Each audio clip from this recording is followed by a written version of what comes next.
ব্যাস হয়ে গেল। চিন্তা করো না, তাহলে পুরোটাই তোর মুখটা দেখাবো না? মুখটা দেখা, চিন্তা করো না, তাহলে পুরোটাই ডিলিট হয়ে কর আরেকটু কর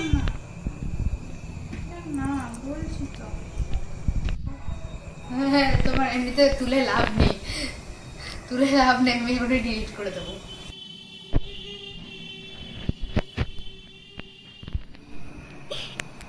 চিন্তা করার কোনো ব্যাপার নেই।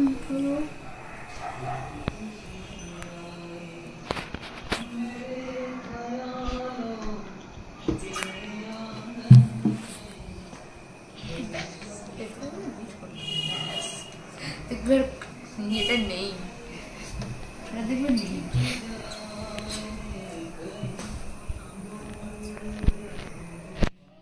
এইদিকে আমার ছেলে গেছে রেগে, মানে আমার ছেলের রাগ কি বলতো, ও রাগ করবে আবার হাসবে, কাঁদবে আবার হাসবে। আর এইদিকে আমি লুকিয়ে লুকিয়ে ওর ভিডিও করে নিলাম। ও কখনোই মানে ক্যামেরার সামনে আসতে চায় না, না ভিডিও না কোনো ফটো ছবি কিচ্ছু তুলতে চায় না। এতদিন ধরে যে আমি ভিডিও করি টুকটাক ছোটোখাটো, ওর সব লুকিয়ে লুকিয়ে, হয়তো রান্নাঘরে আছে কিছু করছে, আমি চট করে ভিডিওটা করে নিলাম। আর জানো কি করে, আবার দেখবে ওর কোনো ভিডিও আছে কিনা ডিলিট করে দেবে। এইদিকে আমি রান্না করছিলাম ওলের ডালনা, তো এমন সময় ছেলে গিটার বাজাচ্ছে। ছেলে বলল মাম্মাম আমি গিটার বাজাবো, বললাম হ্যাঁ বাজাও। তো দেখছি বেশ ভালোই গিটার বাজাচ্ছে। এর আগে কিন্তু বেশ কয়েকটা আরও ভালো ভালো সুর তুলছিল। তো এই ফাঁকে ক্যামেরাটা নিয়ে আস্তে আস্তে ওর ভিডিও করছি, আর ও তো দেখেইনি, একদম আপন মনে ও গিটার বাজাচ্ছে। আর সেই যে গিটার বাজাতে বাজাতে আমাকে লক্ষ্য করে নিয়েছে, ব্যাস ও একদম চমকিয়ে গেছে। বলছে তুমি তোলো না, ভিডিও করো না, আমি সব ডিলিট করে দেবো। তো এর আগে কিন্তু বেশ ভালো গান তুলছিল, কিন্তু ওগুলো আমি তো তুলতে পারলাম না। তো এইদিকে আমি রান্নাঘরে ছিলাম, রান্নাঘরে রান্না করতে করতেই আর ওকে ছানা দেবো বলে রেডি করছিলাম ওর খাবার। তো এইদিকে দেখছি ও গিটার বাজাচ্ছে, তো ওই জন্য আমি আর কি ওর ভিডিওটা লুকিয়ে লুকিয়েই করে নিলাম, আর ও জানে না। তো ওই জন্যই ও রেগে গেছে। তো ওর বাবা বলছে কি হয়েছে, ভিডিও করেছে তো, তুই তো ভালোই করছিস। তো এর আগে আরও বেশ 3-4টে সুর বেশ করলো, সেটা আমি ভিডিও যেই নিতে যাচ্ছি তো তখন ও টের পেয়ে গেছে। কোনো সময় জানো তো ওর যে মানে কিছু হয়তো দুষ্টুমি করলো বা ভিডিও করছি সেগুলো ও একদম করতে দেয় না, ভিডিও খুব লজ্জা পায়, ওর অনেক ব্যাপার আছে। তো এর মধ্যে আমি কিছু কিছু ওর ভিডিও করে নিই, সেইগুলোই তোমাদেরকে দেখাই। আর এইটাও বলছে ডিলিট করে দেবো, তো ওইটা আমি যেহেতু ওইটা নিয়ে নিয়েছি, ভিডিও এডিট করে দিয়েছি, তো আমি বলেছি তুই যদি ডিলিট করিস তাহলে আমি ভীষণ রেগে যাব। তো চলো তোমাদেরকে বলে ফেলি আমার ওলের ডালনার রেসিপিটা।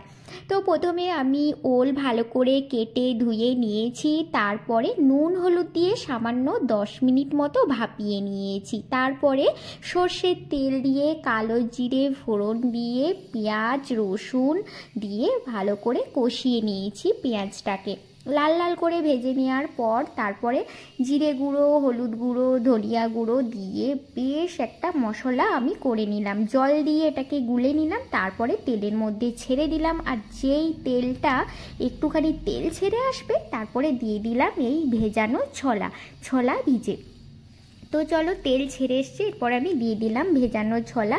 তারপরে বেশ এটাকে একটু নাড়িয়ে নেব, কষিয়ে নেব যতক্ষণ না আরও তেল ছেড়ে না আসছে। তারপরে আমি দিয়ে দেব আলু, সেদ্ধ করা আলু, নুন হলুদ দিয়ে আলুটাকে সেদ্ধ করে রেখেছি।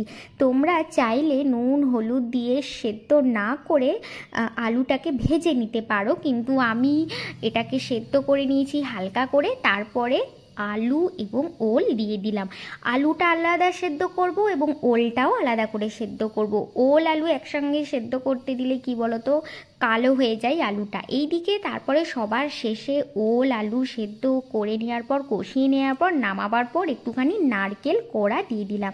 এটাই মেন, মানে একদম নামাবার 10 মিনিট পর নামিয়ে যখন নেব একদম নারকেল কোড়া দিয়ে নামিয়ে নেব। তো চলো আমার রান্না হলো। আর এইদিকে দেখো আমি এই শাড়িটা পরেছি আর কি বলো তো, আমি সবজি কাটছিলাম। আর তোমরা ভাবছো মাথায় ঢাকা নিচ্ছে কেন, ঘোমটা নিচ্ছে কেন, কিছু কিছু তোমরা ওই আমার ভিডিওটা দেখে নিয়েছো আগেই। তো আমি ওটা শর্টস ভিডিওর জন্য শ্যুট করছিলাম। তো আমি যখন যে কাজ করি বা শর্টস ভিডিও একটা করে আসি, তারপরে আবার কিছু করে রান্না করি, তো ওই ড্রেস পরেই বাড়ির কাজকর্ম করে থাকি।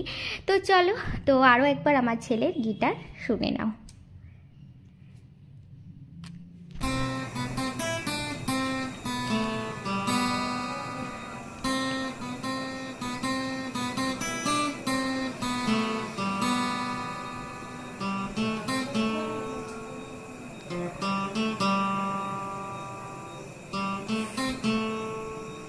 তো চলো